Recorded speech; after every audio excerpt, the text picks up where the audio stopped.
वैसे तो दिल्ली को भारत की राजधानी कहते हैं और राजधानी के साथ साथ पर्यटन का भी प्रमुख केंद्र माना जाता है। राजधानी होने के कारण भारत सरकार के अनेक कार्यालय जैसे राष्ट्रपति भवन, संसद भवन, यहाँ तक कि पांडवों और मुगलों जैसे शक्तिशाली लोगों का भी घर था। लेकिन दिल्ली के किस्से जितने सुनने में अच्छे लगते हैं, अगर अंदर तक जाकर देखें तो उतने ही डरावने और भयानक भी लगते हैं। कहते हैं आज दिल्ली सबसे आगे निकल गई है, लेकिन जांच के अनुसार दिल्ली क्राइम के मामले में भी नंबर 1 पर आ चुकी है। लोगों का मानना है कि दिल्ली पर्यटन का मुख्य केंद्र है।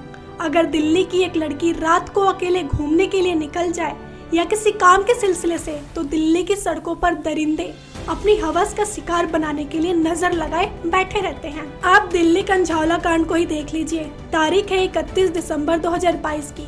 जब पूरा देश नए साल का जश्न मना रहा था, तब 5 दरिंदे 20 साल की अंजलि को लगभग 12 किलोमीटर से अधिक दूरी तक अपनी कार से घसीटते रहे, जिससे अंजलि की मृत्यु हो जाती है। और जब अंजलि का शव पुलिस को मिला तो सबके रोंगटे खड़े हो गए, क्योंकि उसका शव जिस हालत में मिला था उससे इंसानियत शर्मसार हो चुकी थी।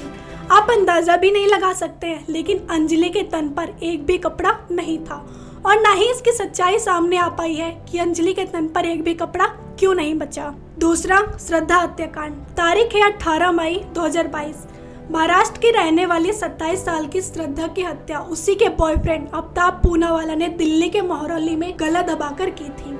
हत्या करने के बाद उसने अपने ही हाथों से श्रद्धा के लगभग 35 टुकड़े कर दिए और फ्रिज में रखकर डेली रात को एक एक टुकड़े लेकर जाता था और जंगल में फेंक देता था। इतना ही नहीं, अमिताभ इतना बेरहम था कि वो श्रद्धा के धड़ से रोज बातें करता था और उसे थप्पड़ भी मारता था। लगभग 6 महीने बीत जाने के बाद पुलिस को अमिताभ के बारे में पता चला। तब जाकर पुलिस ने 12 नवंबर 2022 को अमिताभ को गिरफ्तार किया। ये है दिल्ली क्राइम। तीसरा है निर्भया कांड। 16 दिसंबर 2012 को पैरामेडिकल की छात्रा निर्भया अपने एक दोस्त के साथ साकेत में मूवी देखने गई थी।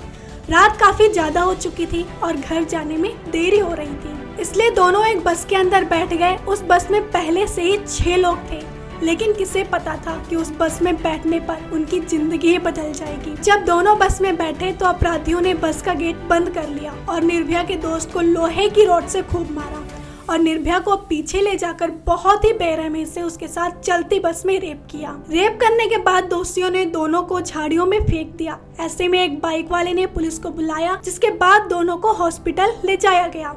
हॉस्पिटल में लगभग 13 से 14 दिन मौत से लड़ते लड़ते निर्भया ने 29 दिसंबर को दम तोड़ दिया था। निर्भया जैसे ही बहुत से केस है जिसके ख्याल से ही रूह तक कांप जाती है। निर्भया कांड को लगभग 12 से 13 साल बीत जाने के बाद भी दिल्ली में रह रही महिलाओं को लेकर देश में कोई खास सुधार नहीं हुआ है। NCRB यानी नेशनल रिकॉर्ड ब्यूरो के डेटा के अनुसार साल 2021 में भारत में रेप की कुल 31,677 घटनाएं हुई हैं।